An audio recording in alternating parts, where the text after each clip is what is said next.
Welcome, everybody. We are live. My name is Jason Aponte. I am Andrew Pasquini. We're working. That's it. We're working over here. That's it. Let's go Niners. Let's go Niners. Sprint Ride Option Podcast. No. It's a new Sprint Ride Option podcast. That song's a bop. Shout out to 49365 for making it. I love that intro. I am Andrew Pasquini. That is Jason Aponte. I try and make like pop culture references to make me sound cooler than I actually am. So this is the one I've been working on all day, and it's going to be bad. Jason is like Kanye. He always plays the classics, and I am like Drake. I just kind of disappoint everybody and talk about my new stuff.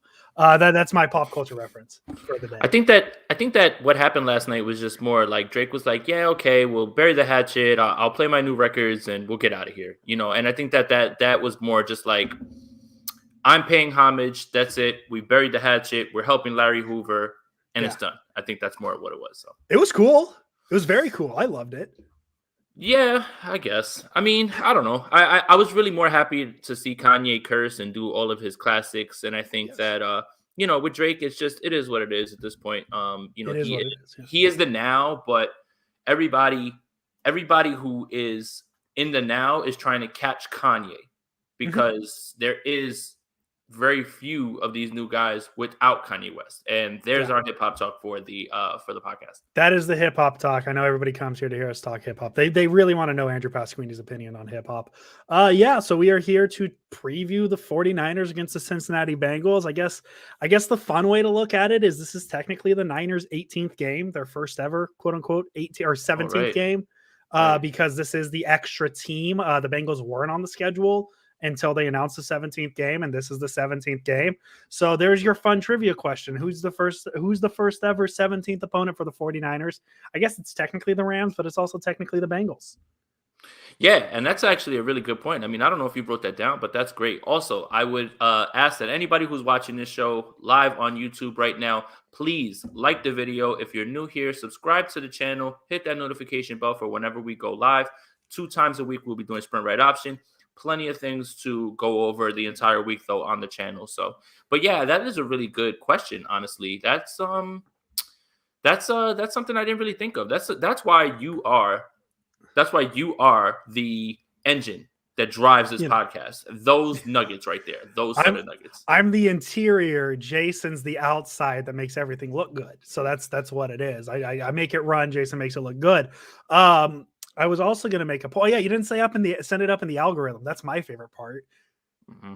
I think that we get it now at this point. No, I like it. I think it's a brand. I think if we ever make a shirt, I think it should say "shoot it to the algorithm." I love it. But yeah, no. So they're in Cincinnati. This is not a 10 a.m. game. It's a 1:25 game. I believe that changes. A lot of things changing. You remember when the Niners were supposed to play on Sunday night last week, and then this week they were supposed to play at 10 a.m. and now they don't. Yeah, so a lot of things changing. They're in Cincinnati. As I said on the tweet, this is the first time they've been in Cincinnati since 2019. And Kali, I knew that too. I knew that. He's told us before. Kali, yes, Jason is doing the Patreon thing. Let's let Jason talk about that before we dive in too deep. Yeah, real quick. I mean, before we get into everything, just launched the Patreon thing. There's 3 tiers of subscription, $5, $10, and $15. There will be once a month an uncensored podcast, which is not Sprint Right Option, is not anything that goes on the channel. Film breakdowns, Zoom calls where we can talk through film. You guys have any questions in terms of what's going on in scheme and things like that, I'll try to answer them as best we can. And if it's just overall questions, but yeah, finally launched it. And shout out to, we got a few subscribers. I was actually very shocked. Sin, thank you. You know, as usual, you know, you always find a way to support a few others as well. And yeah, I'm just trying to help everybody out, give a little bit more, and you know, hopefully put some food on the table for my daughter while doing it. So beautiful. Yeah, no, Jason Aponte, as I said, the hardest working man on 49ers Twitter. So support him best you can, because he puts in a lot of work for you guys, and he loves doing it too. So go support that man, because I wish I could support him more than I do. But Patreon's a very good way to start. So Jason, here's how I want to take this show. I am convinced that the Cincinnati Bengals are going to beat the San Francisco 49ers on Sunday. I need you to convince me otherwise, because I feel like the Bengals do a lot of things the Niners don't do well at, or aren't great at. Namely, they have a lot of really good receivers, and the 49ers cornerback depth chart right now is Josh Norman, Diamador Lenore, and Ambry Thomas, because Dante Johnson is having some personal issues right now. He's questionable for I believe questionable was the word they used for him. I think their defense is really good against the run. The Niners don't have a great running game right now because I mean, Elijah Mitchell's out. Jeff Wilson hasn't been great. JaMychal Hasty he exists. Debo's hurt and Debo's questionable. So Jason, tell me why the Niners are going to win this game. I need to be convinced. Well, I'll point to a few things. Firstly, when I was going back and looking at, let's just say, how things have been going for the Bengals, right? Two things jumped out at me. One, Joe Burrow throws a lot of interceptions, and that line gives up a lot of sacks. And Nick Bosa and Arden Key and DJ Jones, I expect this to be a big DJ Jones game. On the interior, he can go ahead and he can wreak havoc in that game and push Joe Burrow into making bad decisions. But I know that everybody's afraid of Jamar Chase. Let me put something out there as well. First few weeks of the season, Jamar Chase is going crazy. And he's putting up all these yards, and he has the most yards for the first, I believe, 6 or 7 games of any rookie in the history of the game. That's primarily when everybody was running man on him, and he's running by guys, and they're just throwing the ball over their head. Well, a philosophy change happened because when you put enough of that on tape, you ran more zone. And when they run more zone, Jamar Chase has been largely ineffective. He has 1 game over 50 yards in the last 6 weeks. And when I watch him, I noticed that his route tree isn't as expansive as the person that I'm really worried about on this Bengals team, and that's T. Higgins. I'm more worried about T. Higgins than I am Jamar Chase. And I'll tell you why. A lot of what everybody's been doing to Jamar Chase has been bracketing him. Somebody over the top, right? And we all know that Tart and Ward can do that. That's fine. Mm-hmm. You know, over the top, you make sure it doesn't matter. You're not going to leave him on any sort of island. You're not going to be able to run single high, really, because if you do run 2 safeties, you leave yourself susceptible to the run, and Joe Mixon has been incredible this year. Mm-hmm. And they are a very run-heavy team very much lately. Don't let last game skew you because they were down 21-0, 24-0. Mm-hmm. That game was out of hand quickly. They got right back in the game because that's the sort of firepower they have. But as far as Jamar Chase, he has to run a lot of comebacks. As long as you're not letting him over your head, I don't really fear too much what he can do in this game. Now, T. Higgins, that's a baller. And I think that's their best receiver. Don't let those first few games blind you.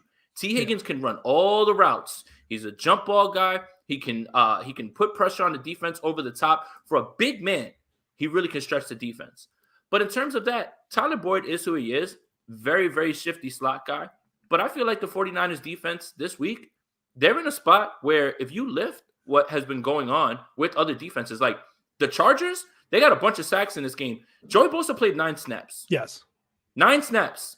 Joey Bosa played 9 snaps in that game, and they got a ton of sacks. I think that the 49ers are in position to win this game for that reason. And also, the 49ers will be able to pass the ball in this game. Okay. As much as I said Jimmy Garoppolo, that was going to be the MVP of the Seattle game, this is going to be the week that Jimmy Garoppolo bounces back. And he is going to have a good game. And he is going to have to do more because of the uncertainty at running back. And if Deebo Samuel plays, even if it's for a limited amount of snaps, let's just say he doesn't need to be at the full complement. No. I think they can do exactly what they want to do in this game. It all depends on what Jimmy they get, but I expect, because everybody's so down on Jimmy, for this to completely flip on its head. And that's usually how Jimmy is. Just when you count him out, just when you're like, oh, it can't get any worse, all of a sudden, bam, he hits you with a 265, 2 touchdowns, 0 interceptions, and the defense does enough to win this game. I've got the 49ers winning this game. Sorry, I'm on the optimistic train. I have them winning this game. I love that. I do. And I love all the things that you listed. I think I love T. Higgins as a player. I think the scariest thing about him is he wears 85. And it makes me think of another receiver who wore 85 in Cincinnati, one of my favorite players of all time. That's kind of fun and has nothing to do with this game. And I get what you're saying with the Garoppolo thing. And I think that's what scares me the most in this game. And it has nothing to do. Cincinnati Jordan in the chat, we love him. it has nothing to do necessarily with how poor Cincinnati is in the pass game. It's just kind of it's Cincinnati It's Jordan getting it's Jason's not it's breaker. not it's not Arches, Jordan. It's Corey L terminology. It's air raid stuff, man. Um, the thing that scares me about Garoppolo, though, especially with no Elijah Mitchell and potentially no Deebo Samuel, is I mean, we know Jimmy Garoppolo. He's needed good running games to have good games. And that's what frightens me is this going to be another 30-35 throw Jimmy Garoppolo game? Because if it is, that doesn't make me feel comfortable. And yeah, probably, it has a ton to do with last week. Jason Aponte, week to week season, right? And Francisco, I get what you're saying. Expect a Lance sighting. Don't expect a Lance sighting because I you're don't not either. going to see Trey Lance. We've been He would saying have it to be for playing very badly. what week are we in? We are in week 14. We have been saying it for 13 weeks. We're not that expectation needs to be dropped at this point. And hopefully we're wrong. I hope we're wrong, but really not. I really think where the Niners are going to win this game, if they do, is, as Jason Aponte said, the pass rush. The Bengals line is not good. They had a chance to. I don't think they had a chance to improve it, but they went Jamar Chase. I don't remember the draft order. I don't know if they went Chase before Sewell or if Sewell went before Chase. I forget that order. It's just not a good line. The Lions were ahead of the Bengals, I believe. I think the Lions are ahead of the yeah. Bengals. So dude, April was so long ago, Jason. Oh yeah, that was 10 years ago. That was like 10 years ago, roughly. But yeah, the Bengals, they've allowed the fourth most sacks, the fourth highest sack percentage. They also allow a pressure on a quarter of their snaps. And they face the fifth fewest pressures in the league. So are the fifth fewest blitzes, not the fifth fewest pressures. I just contradicted myself. The fifth fewest pressures or blitzes. Blitzes is the word I'm using. Blitzes, let's just remember that. And the one thing I noticed in the very short game Joey Bosa had is they double teamed him quite a bit. And I know Nick Bosa already sees a lot of those, so I think he'll be fine. If the Niners can win defensively on the defensive line, maybe Joe Burrow starts making mistakes. Because another thing Cincinnati Jordan told me is Burrow likes to hold the ball long. That's something that's going to help the Niners. Things like that. So I'm interested if the Niners win this line battle, defense versus offense. They took Chase over Sewell. So they took Chase over Sewell. Yeah. So I thought Sewell was the pick for them at 5 or whatever it is. Chase at 5. Yeah. So they took Chase. So yeah, the man bun is a little tight. My head hurts. They just didn't really address the offensive line, and that was a big issue for them last year. So the Niners need, long story short, the Niners need to win that battle. Just plain and simple if they want to win this game. One more reason I'm optimistic, and I have to call myself out and take the L on this one. Trey Hendrickson has the longest streak in the NFL for sacks, and I sent out a tweet saying, and he'll get his shot at Tom Compton. Well, when I dug a little bit deeper and I looked, he doesn't line up on the right side. On the left side. He lines up on the right side. You're going to see Trey Hendrickson against Trent Williams. I don't expect to see Trey Hendrickson doing anything in this game. So that's another weapon on their defensive side. Let me give you more. Their cornerbacks, porous. Trey Waynes is going to be back. Trey Waynes was a punchline in Minnesota. Mm-hmm. First game back.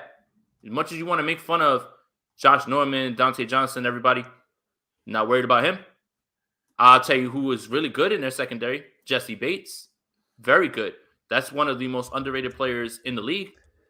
But to know that their biggest weapon on the defensive side of the ball will be neutralized. And it's going to be what I'm going to have my eyes on. That is prime time, beast on beast action right there. But I fully expect Trent Williams to neutralize him. And I don't see him doing anything in this game. And that also makes me feel better because he has only moved over to the other side to face the right tackle. I believe it's less than 7 snaps across the entire season. Primarily, he will be on the other side. And that's it. Trent is going to neutralize him, and that'll be that. Now, it'll be up to Jimmy Garoppolo to execute. But when I was going through it and I was looking, I was nervous in the beginning. And I sent out a tweet, that's wrong. He's not going to see Tom Compton unless there is some sort of philosophy change with the Bengals. Also, Another way to neutralize him, run behind your left tackle. Run at him. Yeah. That's the same thing you do with Aaron Donald. Run at him. This is going to be a big game for Jeff Wilson. He's going to have to do something. He's going to primarily be the guy. He had a healthy week. But the Trey Hendrickson thing, that scared the hell out of me in the beginning of the week. When I started to dig a little bit deeper, I feel fine. I don't think that he's going to be an impact in this game. So, a lot of things in the 49ers' favor. The 49ers, here's what you have to do. Do not commit turnovers. Jimmy Garoppolo, do not throw the ball away. Special teams, tackle people. Don't fumble the ball. Make your kicks. Punt the ball further than 17 yards. You should be in good shape in this game. I really believe that. I really do. And maybe whatever. I'm, optimistic after I yelled my back out after the Seattle game. But this Bengals team, you know what else too? One more thing. This Bengals team is very similar to the 49ers team, especially this season. And I'm going to tell you why. Okay. They have high highs wins. They went into Baltimore, beat the Ravens. They got washed by the New York Jets and Mike White. Washed. He threw for 400 yards against them. Yep. The 49ers beat the Rams. And they got washed by Colt McCoy in Arizona.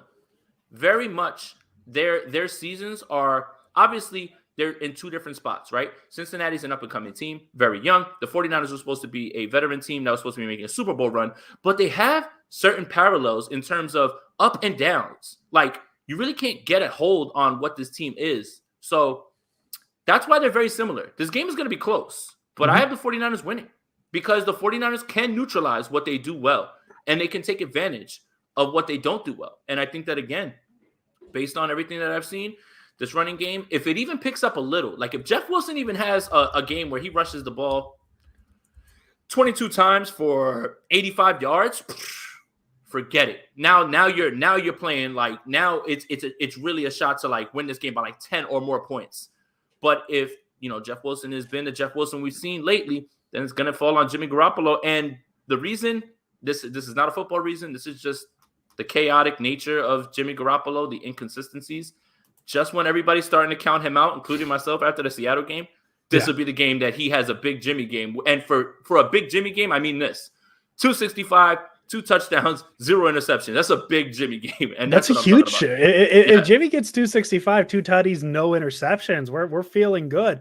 And you mentioned, actually, there's a very big conversation going on about Trent Taylor in the comments. He's on their practice squad. He was cut, but he Jason. Actually, I appreciate the content. Let's talk about this offline. This is the Andrew and Jason talk hip hop conversation. I have thoughts about that. We'll talk about that later on. But Trent Taylor is on the Bengals practice squad, and then you mentioned their loss against the Jets. The following week, they have a big rivalry game against the Browns. You lose the Jets. You lose to the Jets. You get embarrassed by the Jets. You want to go out and show out and be like, no, that was a fluke. They lost 41-16 to the Browns the following week. So, yeah, the Bengals are, as Jason said, they're an up-and-coming team. I'm very – I don't know why this game scares me so much. I really don't. I think it's just because Cincinnati has all of those weapons. And I think – the next question I have for you, Jason, and I'll talk about it a little bit too, is if Debo plays, like what can we expect from him? Because this is a run game that has really struggled if Elijah Mitchell's not going. As I said, Jeff Wilson, not great. They've had to use Debo Samuel quite a bit. I don't know if you have a Debo Samuel coming off of I believe it was a groin injury. Is it a groin? I totally forgot the injury he had. Wow. Yes. It was a groin injury. He's coming off a groin injury, so I don't know how much Shanahan's going to want to use him in the run game like that, especially how important he is in the pass game. So I guess it's a two-pronged question is how are the 49ers going to move the ball on the ground against a top 5 run defense in terms of yards, and how effective can we expect Debo to actually be if he does play? I mean, realistically, when you look at how he was used, especially the last few times that he was out there, it's about 7 to 8 carries. And the Vikings game, he popped 1 long run and everything else was about 2 or 3 yards. So not much. Not much. You can have him on a snap count limit and I would be fine with that. But I'm more than comfortable with Brandon Ayuk with the fact that George Kittle is on the hottest streak of his career right now, and he needs to be involved. This is a big George Kittle game. You have to exploit their linebackers, put them in positions where they have to cover. And George Kittle right now is on fire, man. Don't mess around. I don't want to hear anything about him blocking this game. You find ways to get that man the ball, man. Please don't mess around with this one. So Ayuk and George Kittle are going to be enough, especially when I watched, what the Bengals do and their deficiencies and everything as well. As long as you get that pass rush locked up, which I think you will, Trent Williams is going to lock up Trey Hendrickson. Jimmy Garoppolo should have some clean pockets to operate out of. No issues, anything like that. No more messing around with your back to the quarterback, your back to the defense. No more of that on play actions. Straight up shotgun. Use that play action a little bit more. Be more effective. Show it a little bit more, and you should be fine in this game. And my only concern in this game is T. Higgins. I promise you, that's it. Okay. T. Higgins is so good, man. The last few weeks he's had like 10, 12, 14 targets. He could have had 3 touchdowns in this game against the Chargers. Joe Burrow just missed him. And that was after his thumb got hurt. But T. Higgins gets open, man, and he makes all the big catches. If there's a contested catch in the air, I am going to bet my bottom dollar T. Higgins comes down with it, man. He scares me more than any of these guys. The Jamar Chase hype is real because he's a great receiver, but T. Higgins right now is better than him. And I think that he's one of those guys from that draft class that nobody ever talks about. For whatever reason, whatever he does is not sexy enough for people. Obviously Justin Jefferson is the class of that class. Yes. But T. Higgins is amazing, man, and he's the one who scares me more than anything. And it's gonna come down to who's covering him. Is there a shadow situation? What are you doing over the top? And for me, if you just lift what has been happening the last 6-7 weeks. Zone heavy, 60% of the time, at least zone. You have to mix in some man so you have them something else to think about. But 60% zone, it's been giving Joe Burrow some fits, and it's been giving Jamar Chase fits because his route tree hasn't grown yet. It will grow, and he's great. It will grow. But right now, it's just not where it is with T. Higgins. T. Higgins gets open on any coverage. He understands soft spots, and he's just a giant man. He scares me more than anybody. Yeah, and just back Jason's point up on the T. Higgins is very good. Just his last 2 games, 22 targets, 15 receptions, 252, 2 touchdowns. And a few. Listen, if you ever get a chance to get, and if we get a few Patreon people, a few more, then we'll do the Cincinnati game from last week. He could have had much more. And I'm telling, like, either Burrow didn't see him, or Burrow just flat out missed him on throws. He could have had way more. He is right now at another level. He did kind of ding his angle up in that game, and I don't think anybody's really talking about that. But he went back out there and he played. So Mixon has the illness. He should play. T. Higgins dinged up his ankle. He should play.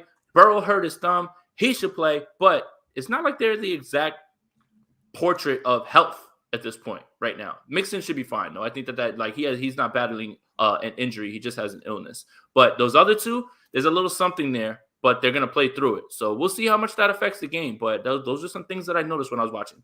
Yeah, Joe Burrow, finger/knee injury right now. He was a full participant today, so he's going to play. T. Higgins, limited practice ankle. He's questionable. Joe Mixon, I'm assuming a non-COVID illness. It is in non-COVID. Practice today. He is a game-time decision. Supposedly, but Zach Taylor was pretty confident about him playing.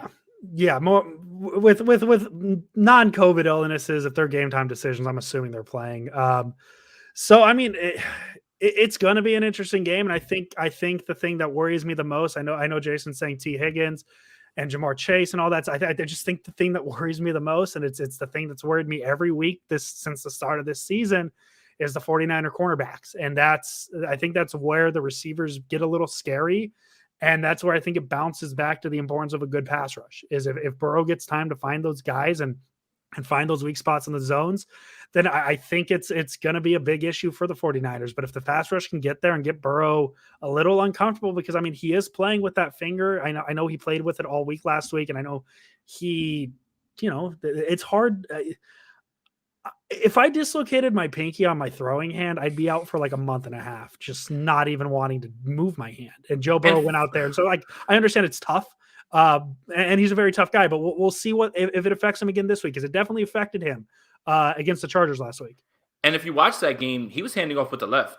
like even when like he was getting the ball and Mixon was here, he was like whoop. Or if he was coming the other way, he would go like that. Like it was clear that it was bothering him, but he was still pushing through it. And credit him, man. He is. But I mean, at the same time, those throws are there, man. He throws a lot of interceptions. This defense has to be opportunistic in this game. Josh Norman, if one of those floaters goes your way on the outside, a lot of people will get up off your back if you make a play and you get on one of those interceptions. So we'll see.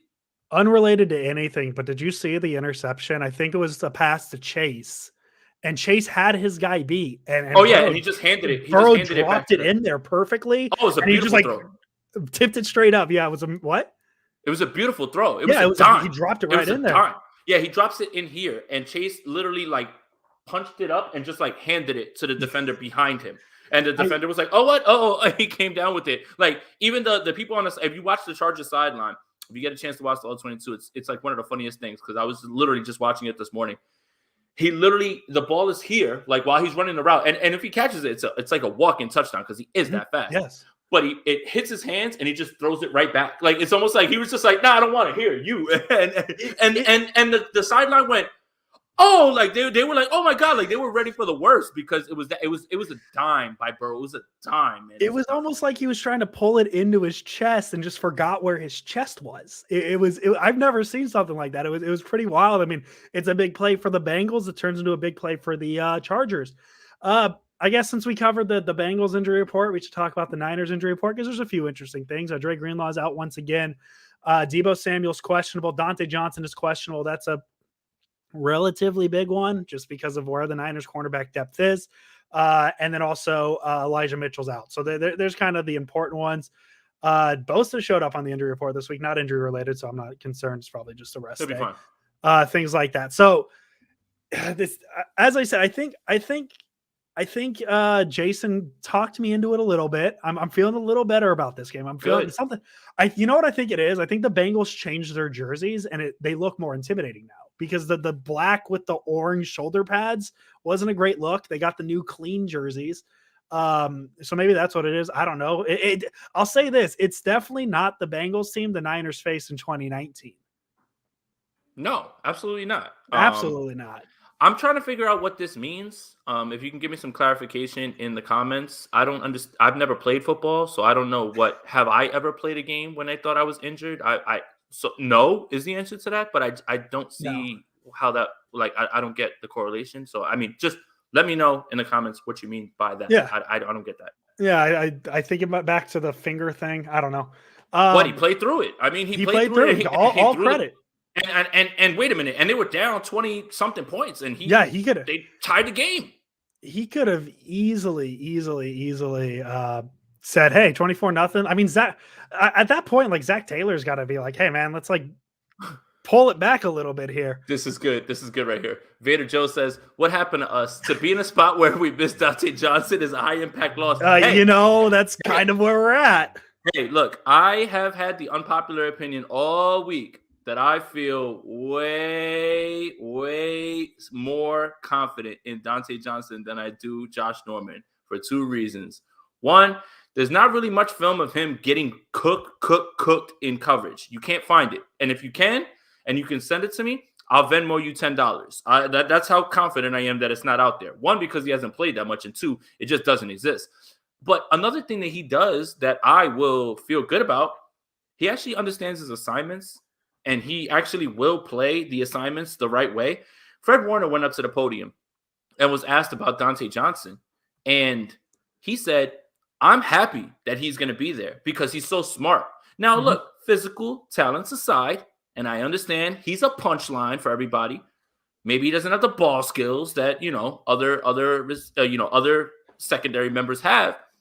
But at least give me the guy who's going to do his job. Yeah. Right? Like in terms of how you slow this down, just be solid. Just be solid. Don't, aim small, miss small. Don't gamble, anything like that. And I think that Dante Johnson is solid. So, it's funny that you brought that up, Vader Joe, because I feel the same way. This is where we are in week 14. And for everybody who's like, how do we get to this point where it's Dante Johnson and Josh Norman? A lot of people, when they get down to their fifth and sixth cornerbacks, they've got it worse. Much worse. As bad as we have it. much worse. Yeah. And just the league. Nobody has 3 and 4 and 5 and 6 good cornerbacks. It's just not how this league works. So yeah. But Jason, what about Asante Samuel? No, Who? that's a joke. That's a joke. Well, I'm glad you brought that up, actually. Oh, okay. Yeah, Jason, what about Asante Samuel? Because he had like an interception the first week, and everybody was like, "Oh my god, oh man, Asante." He hasn't been that good. No. Do you guys want to watch the Chargers games with me so we can go through it? My man's been getting cooked. Yeah. And I've been watching him because I'm tired of people bringing that up. Mm-hmm. You know? Yeah, okay. He was there. He had 1 good game, 2 good games. He's been getting beat. Plenty of people. Deontay Johnson was drumming him on national television. I didn't hear anything about, oh, man, I wish we had Asante Samuel. Relax, okay? 1 or 2 games in the beginning of the season do not make a career. Yep. Okay? Relax, okay? Oh, yeah. And I just watched this Bengals film. T. Higgins was working that young man, okay? And T. Higgins is a baller. I get that or whatever, but this man's been getting work, okay? And I know PFF isn't the Bible, but hashtag fits my narrative. He's ranked very lowly. he's ranked very lowly. So this whole, man, they missed on Asante Samuel. We don't even know if he's good yet. Yeah. Settle down. It's weird how we shouldn't grade draft classes after even 1 season. 1 or 2 games. Let alone 1 or 2 games. Jason, do you have any final thoughts? I think we really got everything. I think we did a good job keeping this a nice, quick, concise, you know. I'm ready to chill. You guys got questions? You guys got questions? Let's talk. Yeah. If you have concerns, anything like that. I saw a good question in here. Somebody asked if I believed if T. Higgins is better than Brandon Ayuk. That's a good one. Boom. I'm tired of giving opinions on players that aren't 49ers players because people just come for your head. I didn't hear anybody come and talk to me after Javonte Williams went crazy on Sunday night. Where were you guys at? I thought Elijah Mitchell was the workhorse. He's hurt again. Do you understand that that's not the way that he should be having the ball? No. Look, I just have an opinion.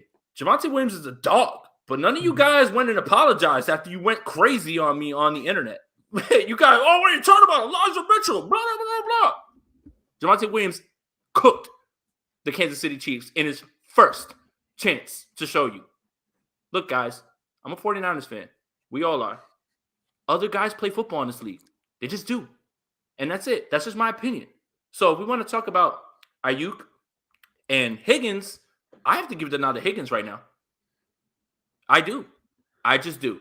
And yes, his quarterback targets him a little bit more. And you know what? I'm here for the argument that maybe Burrow is better than Jimmy Garoppolo. I'm here for that. I am. I really am. But in terms of both of those guys, give me Higgins right now. Big guy, runs all the routes, jump ball guy, get him the ball, throw it in his catch radius, and he's up with it. Ayuk deserves more. And maybe if his quarterback was consistently getting him the ball and seeing him, then I would change my mind. But right now, give me Higgins. I just saw a headline. Did you know Trey Lance won or was named the 49ers Scout Team Player of the Week? I don't care. I just saw the headline. I didn't know that was a thing. Just saying Trevor Lawrence probably hasn't won a Scout Team Player of the Week. So who would you rather have? I just saw the headline. I didn't know that was a thing. Sin's got a good question. I saw it. Where to go? Why do the 49ers running backs get hurt so often? I think you could just take the word running back out there, and why do the Niners get hurt? Why do the 49ers get hurt? I'm going to give the lazy answer, and football is a physical sport. And I know that's just such a lazy answer. I don't know if I could answer that, to be honest. Like, why do the Niners seem to get hurt more than everybody else? I don't know. They brought in a strength and conditioning coach who knows about hockey and not football. Matthew said that in the chat hockey training session. Oh, really? Really? Yeah. Where is it? Hold on. It's oh, yeah. I mean, you would think that would be impactful because those guys, they get hit a ton, right? And those guys, like, they bust their teeth out and they just keep playing. Oh, in theory, it's there. In theory, right. it holds weight. Right. I saw another one. But hold on. But with this Elijah Mitchell thing, and I'm not trying to be a jerk, and I'm not trying to take a victory lap or anything like this, but the Elijah Mitchell workhorse thing, again, I've been trying to tell you guys, it's not something that Kyle Shanahan, it had this like light bulb that go off in his head where he was like, you know what? Screw the 4-back system and keeping everybody fresh. We're just going to give the ball to Elijah Mitchell 35 times a game. It's out of necessity. Yeah. Everyone's injured, and the people that aren't injured aren't exactly playing well. And if you need more proof, look at who it leads the team in running after Elijah Mitchell. Who's second in rushing attempts? It's Deebo Samuel. Yeah. So that's not something that Kyle Shanahan wanted to do. And unfortunately, when people presented that argument to me, oh, well, look at him, 30, 35 touches. He's a workhorse. That's not by choice. And look what happened. He's been injured 3 times this season. He's going to miss games 3 times this season. Somebody told me, oh, well, a broken finger has nothing to do with hits. Sure, he broke his finger because of air. Got it. Like it's clearly because he got hit. And that's the point, right? Like I that's what I was trying to tell people is, oh, you have to give Elijah credit because he's been getting the ball more than Javonte out of necessity, not because Kyle Shanahan wanted to do that. That's why Coleman, McKinnon, all these guys were here for no reason, And you got to remember, and we'll get to Eddie's donation. If I had $10 in my bank account right now, my guy, I would. Don't say that. I'm picking the Niners. Yeah, I was about to say that. Please. I'm picking the Niners. I'm picking the Niners. Good. You got to remember what Elijah Mitchell's drafted to be. He was hypothetically their 3rd running back because Raheem Mostert's there.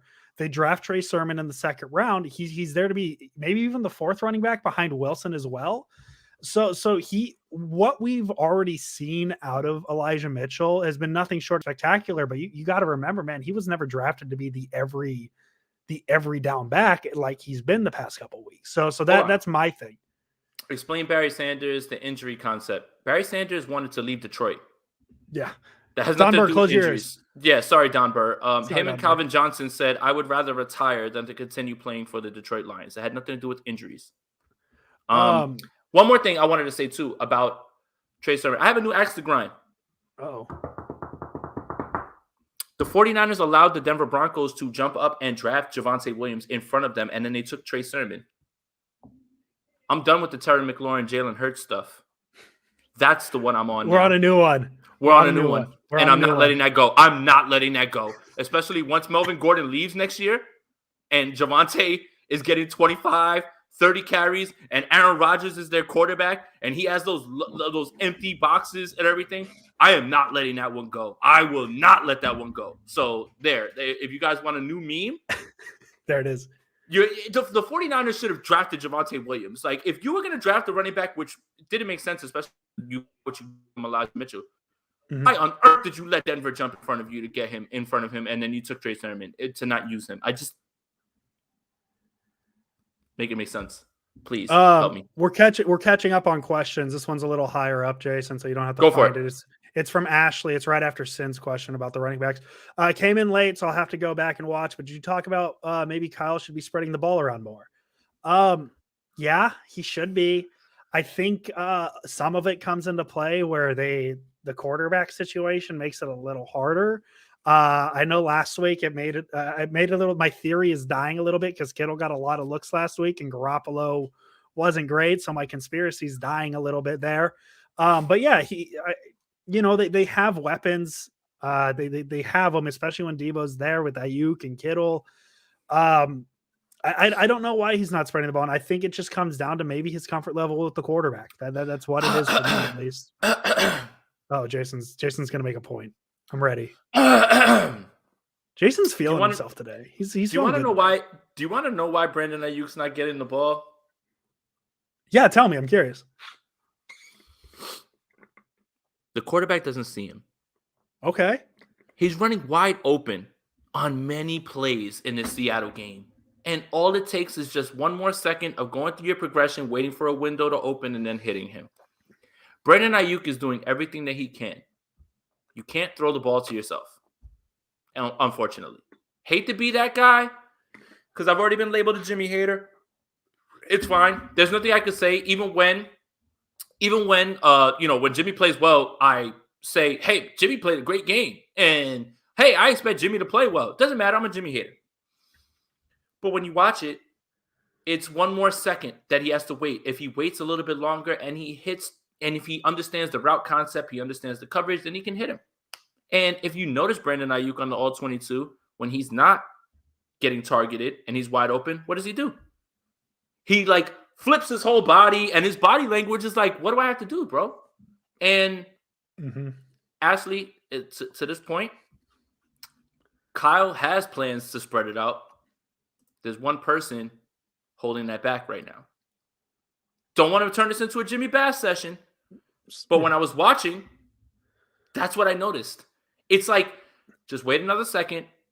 The pocket's clean. Hit that throw on the outside, and it's not like Ayuk is open with a coverage, like with coverage behind him. Like Ayuk is running by himself, and that means you don't even have to put steam on the ball. Just get it in the direction. Ayuk's got it. If you need to watch it again, watch it.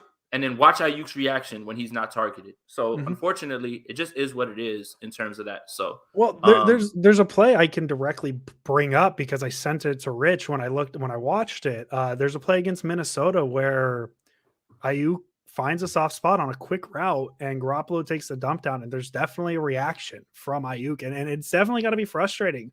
I mean, because Ayuk is getting open. He is open on these plays. It's just whether or not the quarterback's finding him, that's a big part of it. We got other questions in here. There was a couple of free agency questions. I saw G ask. I saw a couple of them. Free agency. Free agency is way far off my mind. But I mean, we're right now. So where is it? What are we talking about? G. Yeah. I don't know anything about free agency right now. What do you got? Yeah, that's why we have Jason Aponte. He's the guy. So priority number one next season needs to be hold on to your seat. Make sure you sit down for this one. Cornerback. What? Oh, man. What? No. And no. Cornerback's loaded next year in terms of free agency. And right now, I hate to be this guy, but the Ambry Thomas pick feels like, hey, we need to take a cornerback here. All right, let's just like look. Okay, him. Yeah. And let's just take him. But there are seasoned veterans who are going to be available next year. And the cap's going up. And cap's going up by a lot. Right. And there will be $20-something million freed up because somebody won't be here next year. And there's other free agents that are probably not coming back next year. Yeah. So there's plenty of money for you to use in free agency. Listen, I understand everybody wants a rookie cornerback who will be developed. Give me a guy who you can immediately step in and just count on. I'm good on that. That's very much what they need. That's very much what they need. I'm good on that. So cornerback is something that needs to be, obviously. Look, this is the perfect one. Throw the bag at J.C. Jackson. Please stop playing. Like and let's say in lesser, there's other linebackers in there. Let's just say you swing and miss, and because someone's going to throw the bag at J.C. Jackson. He's that good. He is that good. The New England Patriots have the best defense in the league right now. And he's one of the biggest reasons, if not the biggest reason. It's like him and Matthew Judon. But there's other guys. You can just build it. Like, that's it. And that's it. And yeah, and it to me too, like, I don't know the names of free agency yet. I'm still, I'm not looking that far. I barely look forward to this weekend. No offense to like Jason Verrett or anything, but like not even a Jason Verrett level player is going to fix this. They need to go get a guy, like a number one cornerback, a guy that isn't like, because going into the season it was Jason Verrett and Emmanuel Mosley, who's the one. Like the Niners need a one, and that's their biggest need right now, and that's what they need to. This isn't even if the Niners had a first round pick. This isn't even if the Niners had a first round pick, go get a corner with a first round pick. No, you need to get a certified good cornerback. And that's where the Niners are at with this position. Yeah. And again, everybody wants to have the argument about coverage, pass rush. Corner guys right now, the 49ers would kill to have one of those guys, like Andrew said, a guy, a man, a grown man, like that type of thing. And in terms of, are you sure he won't be here, Sin? Here's why I don't think he will be here. One, who's he? Jimmy. Oh, Jimmy. It would be absolute malpractice, first of all, to waste another year of that rookie pay scale. And two, for everybody talking about value for quarterbacks and what can you get for Jimmy, I've seen some egregious trades for people who haven't played as well as Jimmy Garoppolo in this season. Sam Darnold fetched what he fetched because he's younger, right? And people think that they can unlock that. But don't discount the fact that there are coaches, front offices, teams that believe, hey, let me get my hands on him. I'll fix him. Pittsburgh jumps out at me right away. And not because I want to troll Jarrett Bailey, who's a good friend of the podcast or anything like that about it. We just want to troll Ben Roethlisberger. No. Here, listen, seriously. Their offense right now with Ben Roethlisberger, take Jimmy Garoppolo and place him in that offense, and that offense largely operates in the same exact way.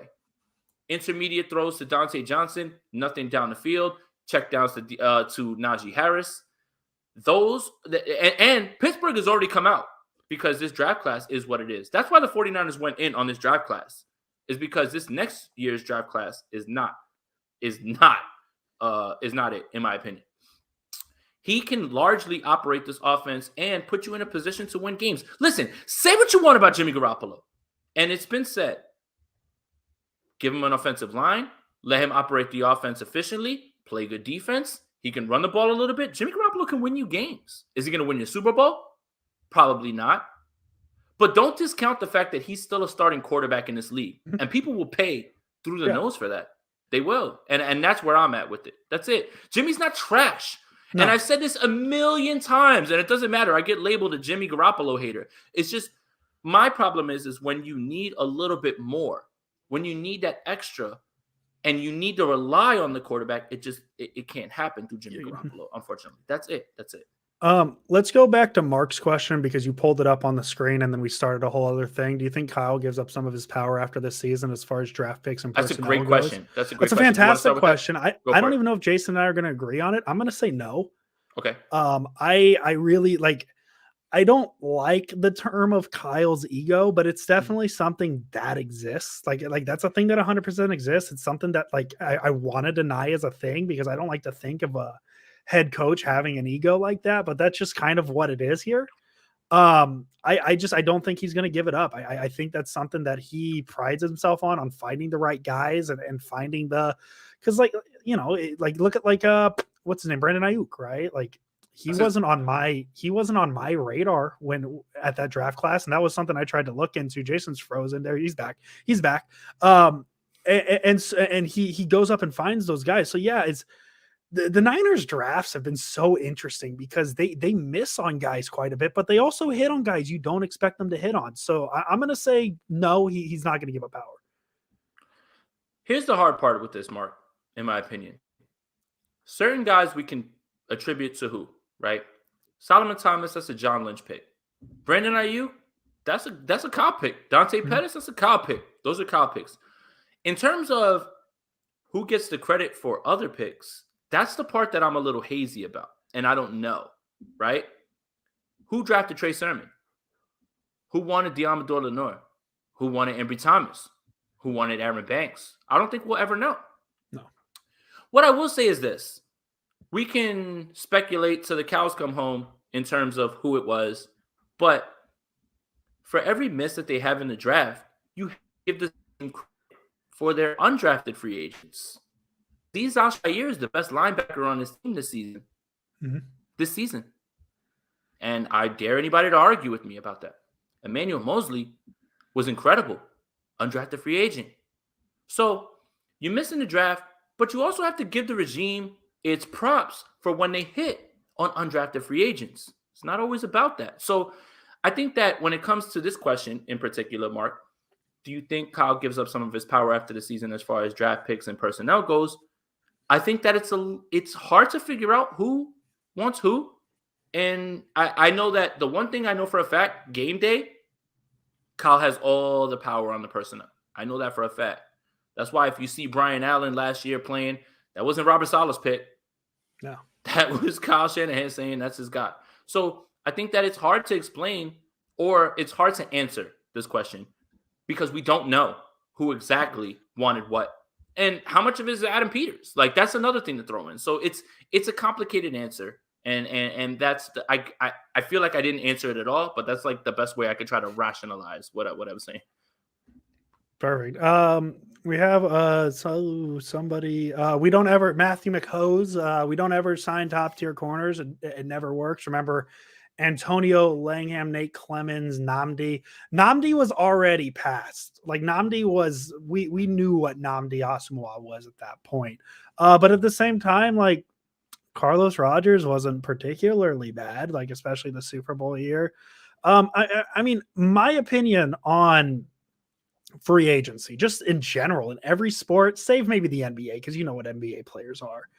It's kind of a crapshoot. Like as easy as it sounds to be like, hey, blank player has been really good for 10 years now. He's a free agent. Go get him. He's going to be good. I think it's always going to be a crapshoot in free agency just because you never know. And there's a reason that these teams, like, obviously not for every case, but there's a reason why the teams who have these players don't bring them back and allow them to be free agents. So, like, there's things like that. I think Matthew makes a good point here, but I think that's the in a vacuum way to look at it, because, like, all these signings also weren't this version of the 49ers, right? So I get that point. I absolutely get that point. It's just, I think it's very much a free agency class to free agency class case. Correct. The one thing that's constant is Parag and that computer and the way that he allows people to allocate money. Again, Trent Williams is only here because Kyle bust through that door and said, you better put up that money for Trent Williams. So I think that that's more big an issue than it is. Hey, we're at 51 minutes. We've got a lot of people in here right now. Make sure you hit that like button, because we've got more people flowing in right now. And this is a fun episode right now, because now we've already gone through the Bengals preview. We're answering questions about this team's future. Appreciate anybody who's brand new right now. Make sure you like the video. Make sure you subscribe to the channel. Hit that notication bell so we can have more of these, because Andrew was trying to wrap it up 37 minutes before. No, I'm into this. Hey, actually, Jason, speaking of that, can I make an executive decision here? I'm going to write down the time. I'm going to say 53 minutes. And we're going to say, as always, Jason Aponte, and we're going to end the audio portion here. We're going to make this a video only portion. How about that? So then the audio, it's a nice 53 minutes, wrap up, get some questions in, but we could keep this up. If you want to change the Sprint Ride Option podcast, whatever you want to do, Jason, we could do it. But, so we're going to end the audio portion here. If you want to listen to the questions we take for however long we take them after this point, go to this YouTube video on Jason Aponte's thing, subscribe, like, send it to the algorithm, and go straight to 53 minutes. Go straight to 53 minutes. So Jason Aponte, for the audio listeners only, as always. Let's go Niners, and the 49ers win this week. Oh, yeah. Oh, my God. We didn't even make predictions. 49ers 27, Bengals 22. That's just a score I picked out of my head because I didn't even think about it. 49ers 28, Bengals 24. There we go. As always, Jason Aponte. Let's go Niners. Let's go Niners. I'm going to be quiet for like 3 seconds, so there's like that flat line. Okay, we're good. Now I know where we stopped off for the audio portion. So yeah, we're just going to chill, take questions. I don't have anywhere to be for like another whatever. So if y'all want to ask questions, Jason, is there one you saw? I saw a few things in here. I saw Miguel say he had a statement. Bengals will win. It's funny you guys keep getting fooled by Jimmy. LOL. It's the same story we get from Jimmy every week. Average at best performer. We haven't said much more than that. We agree with that. And my big Jimmy game is 275. No, 256. 256? 256, like 2 touchdowns and 0 interceptions. That's my big Jimmy game. So Miguel, I think that we're actually putting Jimmy in the right space at this point. I like to pride ourselves because, like, if we look at things on a spectrum here, like a left and right, like we like to look at things, politics and all that fun stuff. There's some places that are Jimmy far that way, and there's some places that are anti-Jimmy far that way. I like to think that we are the middle point. So yeah, like we agree. I don't know if I agree with the Bengals will win part, but everything else I'm cool with too. So I hands up there. Like, yeah, you're right. Every week he's average at best. Sometimes he does a little better. Sometimes he does a little worse, But that's not breaking news. It's not anything we haven't known. And here's the thing, right? Grant said it on the show on Thursday, and I think he encapsulated it perfectly when I was on there. This is the best part. When you talk with somebody who is pro-Jimmy, the pro-Jimmy person will say, he's fine. And the anti-Jimmy person will say, he's fine. But yet, somehow, like, it doesn't make sense. Everybody's on the same wavelength when it comes to Jimmy, but you're a hater because you overly criticize. Yeah. No, One more thing that I'm going to say, and I sent that out in a tweet. The people that are like, I'm tired of the quarterback discussion. It's the most important position on the field. And there are 31 other teams that have people that cover, podcasts, whatever it is that you want to call, that literally discuss the quarterback every single day. And I don't know how better to explain it. So stop telling me you're tired of hearing about the quarterback. Yeah. If you're tired of hearing about the quarterback, stop listening to people's content because it starts and ends with the quarterback at most points. It's mind-boggling the thoughts that are sent out. Brett had a reaction to my 27-22 prediction. I think you'll like it. That 2 points given up by another Compton safety. Brett, please. And Brett is for anybody on who is here that is not familiar with Brett Rumbeck on Twitter, his work. I have learned so much from his offensive line breakdowns, and he understands protections and all of those things, and he understands the offense, and this man puts in an insane amount of work. If there's a person that is overlooked more than Andrew Pasquini on 49ers Twitter, it is Brett Rumbeck for the things that he drops every single week for you, and he does it because he loves the game. So I implore you, for anybody on here, to follow at Brett Rumbeck, that same or B Rumbeck, something like that. I'll find it exactly. Yeah, and if you guys need me to send it to you, I will. I promise you, this man knows about offensive line, and he is incredible when it comes to that. The most overlooked person on 49ers Twitter, aside from Andrew Pasquini, in my opinion. Hey, Brett. Actually, if you're still here, can you just throw your @ in the comments and put it on the screen? Jason. So if he puts his Twitter name, throw it up on the screen. And also, Brett, you made my week when you tagged me in a tweet for your weekly breakdowns. I was very happy about it. That was perfect. Jason. This is Jason's question. Yeah. Yo, Jason, you think your boy Williams don't get hurt if he had as many carries as Mitchell? Felipe, have you seen Javonte Williams? That man is a tank. That's not Elijah Mitchell. Elijah Mitchell has been doing well given his circumstances and his body type. Javonte Williams is a monster. That is a man. And that's my point.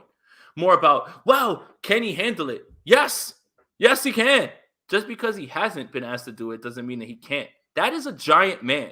He is insanely huge, insanely fast. He is right now on pace to break the record for whatever. Again, PFF fits my narrative. Broken tackle percentage right now. He's incredible, man. And whatever. This is the hill I'm choosing to die on. And we're going to find out next year when Javonte is given the keys and Melvin Gordon goes somewhere else.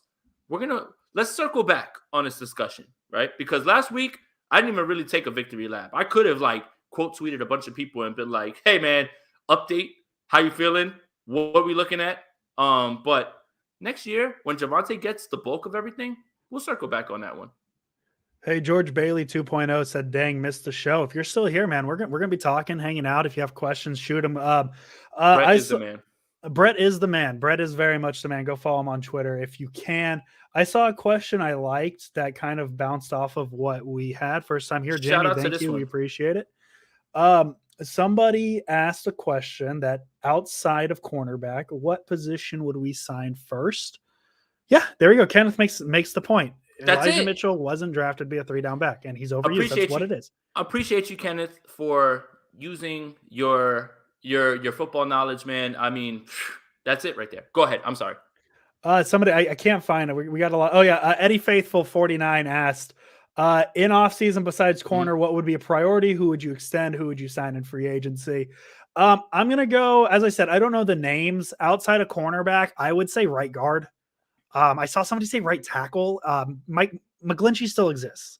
Let's not forget how good McGlinchey is. Let's not forget how good he is. I would say right guard would probably be, just because Brunskill hasn't been great, and I like Brunskill a little bit better as that backup option, because it's easier. How do I word this without sounding just like they've got a right guard though? They drafted him this year, Andrew. Oh, they have Aaron Banks. That's true. Yeah. Well, that's a mistake, but still right guard. We don't know if it's a mistake, though, right now. We don't know. Exactly. That's a good point. If we're just looking at free agency right now, and I'm saying, what do the Niners need? I don't know what Aaron Banks is. Maybe there's a better right guard available. I don't know. So right guard would be up there, because I can't think of any other.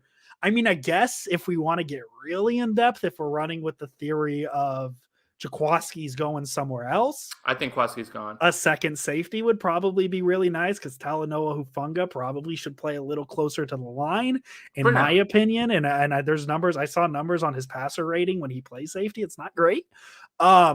Second safety would be important. Maybe a third receiver. I mean, I know they have a lot of receiver depth, but like after Ayuk and Debo, it's a little sus. It's Trent Sherfield, who I'm still waiting for the Antonio Brown thing to happen. Eek. Mohamed Sanu is fine. He's nothing. I think right guard and a third receiver would be my two big ones. Priority, who do you extend and who do you bring back? DJ Jones. Immediately. Mm-hmm. And I don't know how you could have watched what he's been doing the last few weeks and not said, hey, man, we got to bring that guy back immediately. K'Wan Williams can go. And I know that's unpopular. But he was brought back on a 1-year deal. I think he can go. And I think that Diamador Lenore, for as much as people want him to be an outside corner, is kind of fit to slide into that role a little bit more, be that guy and cover from the nickel. So who would you extend? Who would you sign in free agency? Davante Adams. Throw the bag at Davante Adams. He would be a perfect third receiver, Jason. Perfect. If Davante Adams is your third receiver, you're doing really damn well. No, I'm sure that there's running backs that you could bring in. As much as this is unpopular as well, too, man, I would love to see Raheem Mostert back for something cheap. But I'm certain that someone else will give him money, and I'm not going to fault him for taking money at this point, like especially for his journey and everything as well, too. So, I mean, it's hard to say right now, Eddie, based on draft picks. I feel like the 49ers have a propensity to stick with guys that they've drafted and try to work them out and things like that. But I definitely a starting corner, like not a solid starting corner, like sign a guy, like sign a dude. Yeah. This is lit, man. This is like one of the best episodes ever. And Matthew, you make a good point too. Another pass rush would be cool. Like just a little more depth there. I don't think you could have too much depth. I mean, they could have drafted Azeez Ojulari and had him across from Nick Bosa, man. I mean, just trade everything to get Aiden Hutchinson. How about that? If ifs and buts with Candy and Nuts, and I'm not, we're not talking about that. If wishes were fishes, the world would be an ocean. That's my version of that. Felipe, not dissing you, my boy, just asking. Yeah, he looks solid. Yeah, you know what? Next year, if Javonte Williams is back in that backfield by himself with no one of relevance with him, he's a second-round pick. Hands down. I know that has nothing to do with, regular stuff. But. Bruneel? Is it Bruneel? Is it Bruneel or Brunel? Because I just like Collie. I like to know how people pronounce their names.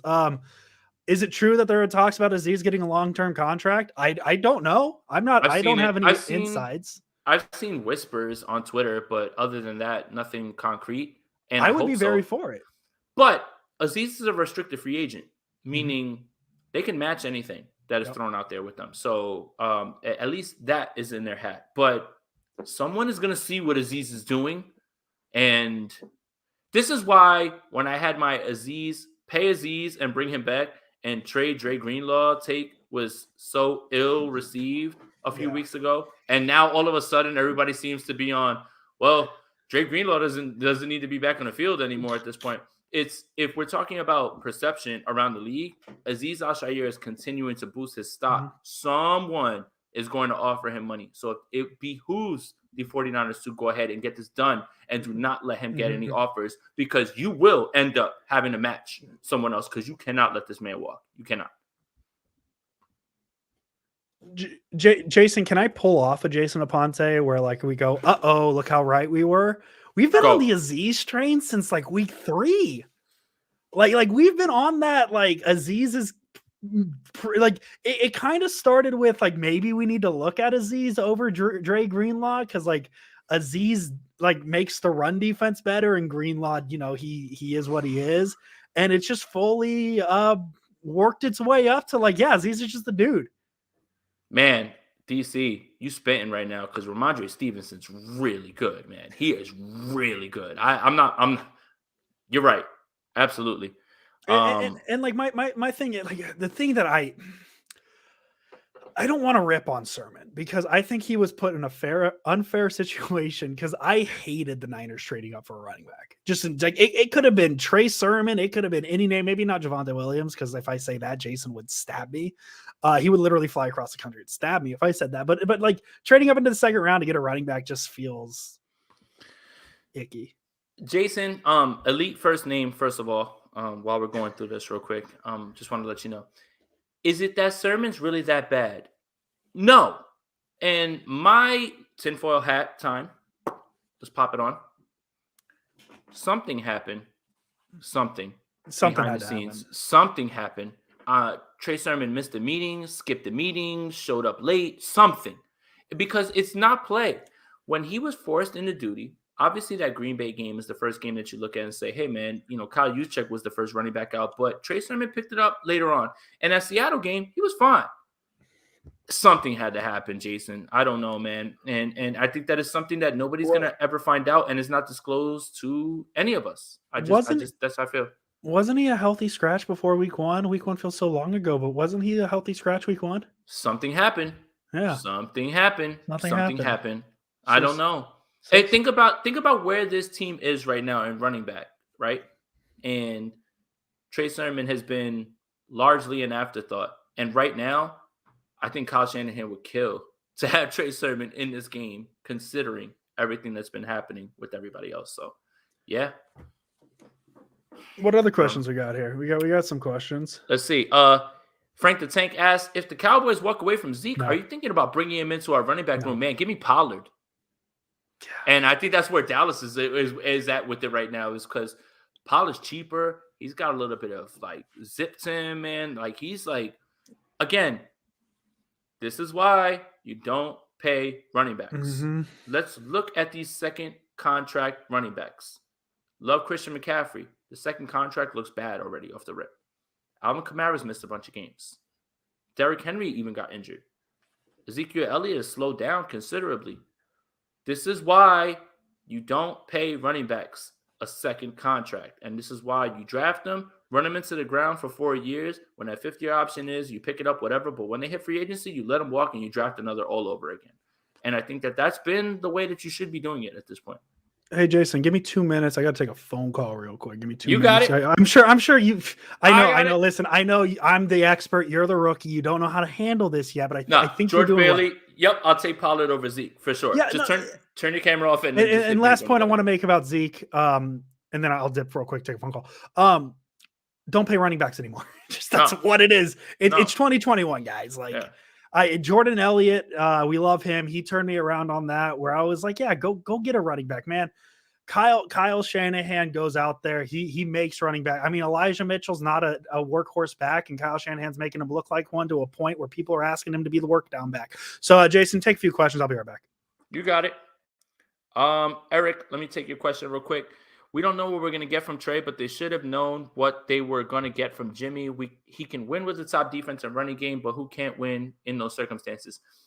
Yes. At the same time, I agree with you. And again, 100%, that is true.